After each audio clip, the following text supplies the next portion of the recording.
सुप्रभात बच्चों, आज की कक्षा में आप सभी का हार्दिक अभिनंदन है। बच्चों, हम सभी को प्रतिदिन ईश्वर का धन्यवाद करना चाहिए कि उन्होंने हमारे इस अमूल्य जीवन को प्रदान कर हमें कुछ जिम्मेदारियां भी दी हैं। ये जिम्मेदारियां क्या हैं? मानव होने के नाते प्रत्येक मानव की बारे में सोचना, प्रत्येक जीव जंतु प्राणी जगत की रक्षा करना और अपने दायित्वों का निर्वहन करना। प्यारे बच्चों, हम सभी जो यह कक्षा कर रहे हैं, यह कौन सी कक्षा है आप भली भांति अवगत हैं। यह ऑनलाइन पद्धति से, एक प्रकार से कह सकते हैं कि दूरस्थ पद्धति से कराई जाने वाली शिक्षा है। बच्चों, हमें इसी शिक्षा की अब आदत डालनी है। शायद ये हमारे जीवन का एक अनिवार्य अंग बन जाए। जो भी आपको पढ़ाया जा रहा है, प्रत्येक विषय वस्तु को आप सुनिए और समझिए। आप जब कक्षा 7वीं के बाद 8वीं में जाएंगे, उसके बाद 9वीं 10वीं और किसी प्रतियोगी परीक्षा में जब आप बैठेंगे तो आपके लिए हिंदी व्याकरण और अंग्रेजी व्याकरण से संबंधित प्रश्न अवश्य आएंगे। तो बच्चों, इसके लिए आवश्यक क्या है कि हमें व्याकरण को ध्यान पूर्वक समझना चाहिए और तब तक समझना चाहिए जब तक कि पूरी तरह से वह हमारे मस्तिष्क में बैठ न जाए। जैसे आप गणित का सवाल जब बनाते हैं तो आप एक बार नहीं बनता है तो इसे कई बार बनाने का प्रयत्न करते हैं, बार बार अभ्यास करते हैं जब तक कि वह आपसे सुलझ नहीं जाता है। उसी तरह से भाषा का व्याकरण, व्याकरण क्या है?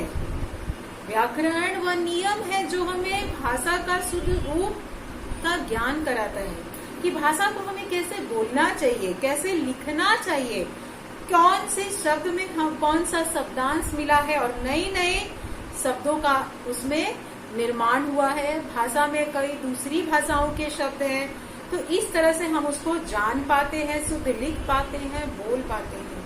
तो बच्चों, इसके पहले की कक्षा में हमने क्या पढ़ा था? क्रिया, कर्म के अनुसार क्रिया के भेद। कौन कौन से भेद पढ़े थे? सकर्मक क्रिया और अकर्मक क्रिया। क्रिया किसको बोलते हैं? जिन शब्दों से किसी काम का करना, होना अथवा किसी स्थिति का बोध हो, उसे क्रिया कहते हैं। और कर्म क्या है? जब किसी भी काम का प्रभाव किसी दूसरी वस्तु पर पड़ता है, उसी को कर्म कहते हैं और उसी को सकर्मक क्रिया कहते हैं। जिस प्रकार से मैंने इस कलम से इस बोर्ड के ऊपर लिखा, तो कर्म कहाँ है? सबसे पहले तो लिखने का जो कार्य हुआ वह किस पर हुआ?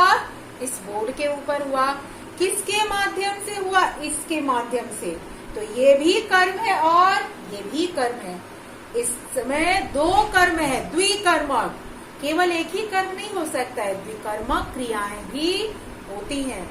आज की कक्षा में हम पढ़ेंगे प्रेरणार्थक क्रिया। प्रेरणा का अर्थ क्या होता है? किसी को जब हम इंस्पायर करते हैं, कुछ करने के लिए प्रेरित करते हैं। ध्यान दीजिए, प्रेरणा, प्रेरणार्थक क्रिया, यह बहुत ही आसान और मजेदार है इसको पढ़ना और समझना। सबसे पहले हम मूल क्रिया को समझेंगे। आपने धातु रूप पढ़ा है ना संस्कृत में, और धातु रूप को ही हम मूल शब्द कहते हैं।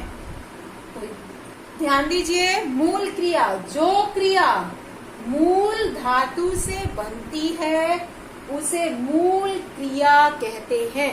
अब आपको धातु रूप याद आ रहा होगा। लिख, यह क्या है? यह जो लिख शब्द है, यही धातु रूप है, ये मूल शब्द है। और लिख में हम ना जोड़ते हैं तो लिखना, ते जोड़ते हैं तो लिखते, और लिख में वाती जोड़ते हैं तो लिखवाती। तो ये मूल शब्द है। इसमें हम कई सारे प्रत्यय जोड़कर, यौगिक शब्द जोड़कर अन्य क्रियाओं का निर्माण करते हैं। लिख, पढ़, जिसको आप पठ कहते हैं, हिंदी है तो इसको पढ़, लिख, पढ़। ठीक है बच्चों, तो ये जो क्रियाएं हैं इसको हम क्या कहेंगे? मूल क्रिया। और इन्हीं मूल क्रियाओं में जब हम शब्दांश जोड़ते हैं तो दूसरी क्रियाएं बनती है। ठीक है, तो अभी हम पढ़ेंगे प्रेरणार्थक क्रिया। प्रेरणा मतलब किसी को काम करने के लिए प्रेरणा देना। जैसे अध्यापिका ने बच्चों से कहानी सुनवाई। अध्यापिका ने पहले क्या किया? अध्यापिका ने कहानी सुनाया, अध्यापिका ने कहानी सुनवाई। इनमें प्रेरणार्थक क्रिया को कौन सा लग रहा है? जब स्वयं काम न करके हम किसी दूसरे को काम करने की प्रेरणा दें। ठीक है, जब स्वयं कार्य न करके किसी दूसरे को कार्य करने की प्रेरणा दे, दूसरे से काम करवाए, तो उसे हम कहते हैं प्रेरणार्थक क्रिया। और प्रेरणा से ही पता चलता है कि दूसरे को कार्य करने के लिए प्रेरित करना। ठीक है बच्चों, तो इसको आप ध्यान दीजिए। जब कर्ता मतलब जो काम करने वाला है, जब कर्ता स्वयं कार्य न करके किसी दूसरे से काम करवाता है तो वे क्रियाएं प्रेरणार्थक क्रिया कहलाती है। कर्ता का मतलब जो किसी भी काम को करता है। जैसे मैंने चित्र बनाया, मैंने चित्र बनाया, इसमें मैंने शब्द कौन है? कर्ता है। ठीक है, मैंने चित्र बनाया, मैंने चित्र बनवाया, दोनों में अंतर पता चल रहा है? चलिए मैं दोनों उदाहरण लिख रही हूँ। मैंने चित्र बनाया, पूर्ण विराम, मैंने चित्र बनवाया। तो दोनों में अंतर है ना? पहले वाक्य में क्या है? कर्ता ने स्वयं कार्य किया, मैंने स्वयं कार्य किया। लेकिन दूसरे वाक्य में क्या है? मैंने ने स्वयं कार्य, कर्ता ने स्वयं कार्य नहीं किया है, यह किसी और से करवाया है, किसी दूसरे से बनवाया है। तो ये जो क्रिया है, इसी क्रिया का नाम प्रेरणार्थक क्रिया है।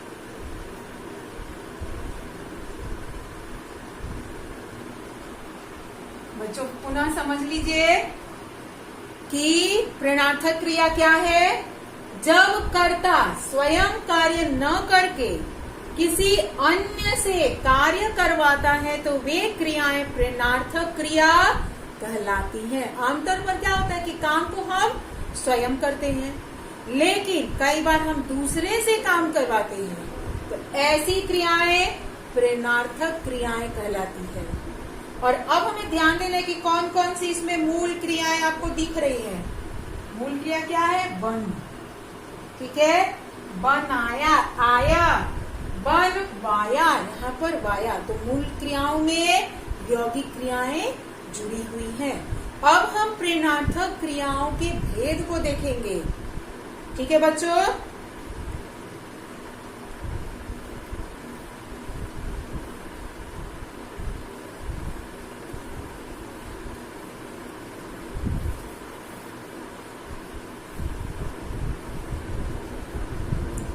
प्रेरणार्थक क्रिया के दो भेद हैं।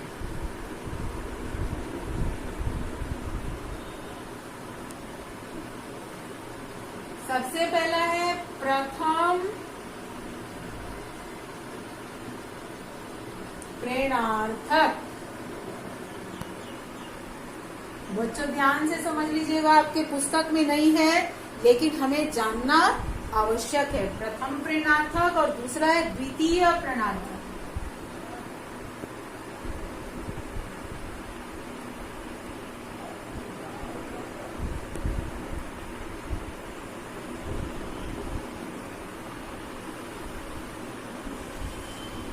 प्रथम, पहला, द्वितीय, दूसरा। अब हम इसको कैसे समझेंगे, इसको आपको देखना है।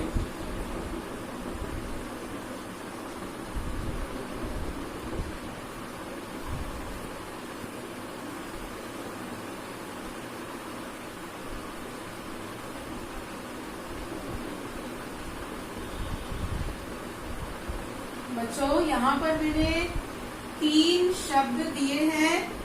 ये मूल क्रियाएं नहीं है, ध्यान रखना है। ये प्रेरणार्थक क्रिया है। पढ़ाना, लिखाना, जिताना। तो द्वितीय प्रेरणार्थक क्या है? पढ़वाना, लिखवाना और जितवाना। ध्यान दीजिएगा बच्चों, पढ़ाना, लिखाना, जिताना। वाक्य प्रयोग के आधार पर सिद्ध होगा कि प्रेरणार्थक क्रिया कैसे है। पढ़ाना से द्वितीय प्रेरणार्थक पढ़वाना, लिखवाना, जितवाना। ये तो अध्यापक ने बच्चों से पुस्तकें पढ़वाई। पढ़वाना अर्थात पढ़वाई या पढ़वाना। पढ़वाना से ही बना है पढ़वाई। ठीक है, पढ़ाना, पढ़ाई। अध्यापिका ने छात्रों से कहानी पढ़ाई या फिर पढ़वाई। अध्यापिका ने छात्रों से कहानी सुनी, सुनवाई। इस तरह से हम पहचानेंगे। और सबसे आसान तरीका है, स्वयं ना कार्य करके किसी अन्य को कार्य करने के लिए प्रेरित करना ही प्रेरणार्थक क्रिया है। अब हम पुस्तक में देखते हैं। बच्चों, पृष्ठ संख्या 53 53 में है। ये पेज नंबर 53 में है। नीचे लिखे वाक्यों में से वे शब्द छांटकर लिखिए जिनसे यह पता चलता है कि काम स्वयं न करके किसी दूसरे से करवाया गया है। मृणालिनी सविता से बच्चे को सुलवाती है, स्वयं कार्य नहीं करती है, सविता से करवाती है। प्रकाश सुषमा से बटन लगवाता है। किशोर कूली से सामान उठवाता है। रागिनी ने स्वाति से पंखा चलवाया। माँ ने पवन से खाना बनवाया। तो बच्चों, समझ में आ गया कि कर्ता ने स्वयं कार्य नहीं किया, किसी दूसरे से करवाया। तो ये सारे जो शब्द हैं ये क्या है? प्रेरणार्थक क्रिया। यहाँ पर परिभाषा दी है कि जब कर्ता स्वयं कार्य न करके किसी दूसरे से काम करवाता है तो वे क्रियाएं प्रेरणार्थक क्रियाएं कहलाती हैं। कोष्ठक में दी गई क्रियाओं के सही रूपों से वाक्यों को पूरा कीजिए। चिड़ियाघर के जानवर चीखने लगे। माली ने बगीचे में पौधे लगाए। रेखा डॉक्टर के पास जाएगी। और यहाँ देख रहे हैं आप कोष्ठक में यह मूल क्रियाएं हैं जिस पर अभी अभी हमने चर्चा की। हलवाई ने स्वादिष्ट मिठाइयाँ बनाई। गाड़ी को तेज नहीं चलाना चाहिए। मैंने सड़क पर गिरे हुए आदमी को उठाया। प्रश्न संख्या 9, कोष्ठक में दिए गए शब्दों के समान अर्थ वाले शब्दों से नीचे दिए गए वाक्यों को पूरा कीजिए। समानार्थी शब्द लिखना है, जो कोष्ठक के शब्द है उनका। उन्होंने उसके खिलाफ, खिलाफ का समानार्थी विरुद्ध, उन्होंने उसके विरुद्ध मोर्चा बांध लिया। अन्याय को सहन नहीं करना चाहिए, यह बर्दाश्त, बर्दाश्त का समानार्थी है। इसके अलावा मैं कुछ नहीं जानता, सिवा का समानार्थी अलावा। दीपक को क्या अधिकार है कि वह ऐसा करे? हक का समानार्थी। मुझे क्षमा कर दीजिए, क्षमा माफ का समानार्थी। तो हमें समानार्थी शब्दों को करना है। प्रश्न संख्या 10, विशेषण और विशेष्य छांट कर लिखिए। आप सभी ने विशेषण पढ़ा है तो आप अवगत है कि विशेषण किसको कहते हैं? किसी की विशेषता बताने वाले शब्दों को, और जिसकी विशेषता बताई जाए वे विशेष्य। गरीब बच्चे, आगे जानने की जरूरत नहीं है। गरीब बच्चे, विशेषण शब्द गरीब। और कौन गरीब है? बच्चे। मैले कुचैले कपड़े, मैले कुचैले विशेषण, कपड़े विशेष्य। 50 रुपए, 50 शब्द विशेषण। कौन सा विशेषण है? याद कीजिए, संख्यावाचक विशेषण। रुपए विशेष्य। बड़ा चालाक, बनिया बड़ा चालाक। इसमें से कौन विशेषण शब्द है? किसकी विशेषता बता रहा है? यहाँ पर बनिया की विशेषता है कि वह बड़ा चालाक है। लेकिन ये देखिएगा बच्चों कि हमें यहाँ पर थोड़ा कंफ्यूजन होगा। बड़ा और चालाक दो दिख रहा है। इसमें बड़ा शब्द प्रविशेषण है। बड़ा शब्द प्रविशेषण है क्योंकि अब विशेषण की विशेषता बता रहा है। हमें केवल विशेषण लिखना है। तो चालाक शब्द विशेषण, बनिया विशेष्य। झूठा दुकानदार, झूठा विशेषण, दुकानदार विशेष्य। अब बच्चों प्रश्न संख्या 11 देखिए। नीचे दिए गए शब्द समूहों में से उस शब्द पर घेरा लगाइए जो बाकी शब्दों से भिन्न है। साथ ही यह भी लिखिए कि वह शब्द बाकी शब्दों से किस प्रकार भिन्न है। भिन्न का मतलब अलग। हम कैसे पहचानेंगे? ये बड़ा ही मजेदार है और ध्यान देने योग्य है। सच्चाई, साहस, दुखी, विवशता, इतने सारे शब्द हैं। दुखी शब्द विशेषण है, बाकी शब्द भाववाचक संज्ञा है। तो बच्चों जब हम व्याकरण जानेंगे तभी जानेंगे कि विशेषण कौन सा है और भाववाचक संज्ञा कौन सा है। आगे देखिए, ख में मैं, मैंने, उनके, मुझे। मैं, मैंने, मुझे क्या है? सर्वनाम। कौन सा सर्वनाम? प्रथम पुरुष और पुरुषवाचक सर्वनाम है। उनके अन्य पुरुष, पुरुषवाचक सर्वनाम का यह अन्य पुरुष है, बाकी यह प्रथम पुरुष है। ग, बच्चे, पटाखे, दुकान, तन्मय। अब पहचानिए कि इनमें कौन सा क्या अलग लग रहा है भाई? बच्चे, पटाखे, दुकान और तन्मय। यहाँ पर तन्मय शब्द अकेला व्यक्तिवाचक है, बाकी सब जातिवाचक संज्ञा का उदाहरण है। घ, समझदार, गरीब, 10 और गुस्सा। यह सब क्या है? समझदार बालक, गरीब बालक, 10 रुपए। ये तीनों शब्द विशेषण है और गुस्सा शब्द क्या है? भाववाचक संज्ञा है। ठीक है बच्चों। प्रश्न संख्या 12, कोष्ठक में दिए गए सर्वनाम शब्दों में से सही शब्द चुनकर रिक्त स्थान भरे। तो बच्चों ये गृह कार्य में आप करेंगे, मैं आपको भेज दूंगी। ठीक है, कौन कौन से गृह कार्य में है ये अब आप समझ लीजिए। बच्चों प्रेरणार्थक क्रिया की परिभाषा, उसके भेदों के नाम, उदाहरण, ये आपको लिखना है।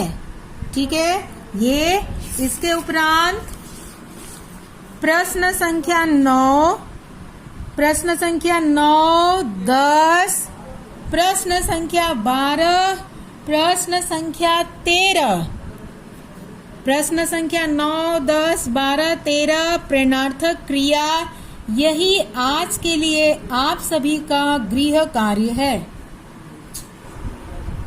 बच्चों आज गृह कार्य में आपको मिला है पोस्टर बनाए। आपने रास्ते में कई बार पोस्टर देखा होगा कि किसी भी चीज को जब हम विज्ञापित करते, विज्ञापन देते हैं तो उसका पोस्टर बनाते हैं। हमारे पोस्टर का विषय है दीपावली पर पटाखे न जलाने का संदेश देते हुए पोस्टर बनाए। अर्थात हमको क्या बनाना है? एक चित्र बनाना है। चित्र का विषय वस्तु क्या है? दीपावली पर पटाखे न जलाएं। तो आपको चित्र बनाना है, चित्र के साथ स्लोगन लिखना है। स्लोगन का विषय दे दिया गया है, आपको अपने मन से सोचना है कि दीपावली पर पटाखे न जलाएं। क्यों न जलाएं भाई? क्योंकि हमारा वातावरण प्रदूषित होता है, जीव जंतु की मृत्यु हो रही है, मानव जगत को, समस्त पृथ्वी को हानि पहुंच रही है। सबसे पहले आप उस तरह का कोई चित्र बनाएंगे, स्लोगन लिखेंगे, इस तरह उसका बॉर्डर बनाएंगे, इसी तरह से आपको पोस्टर बनाना है। तो गृह कार्य का ये प्रश्न है, आपको स्वयं करना है। धन्यवाद बच्चों।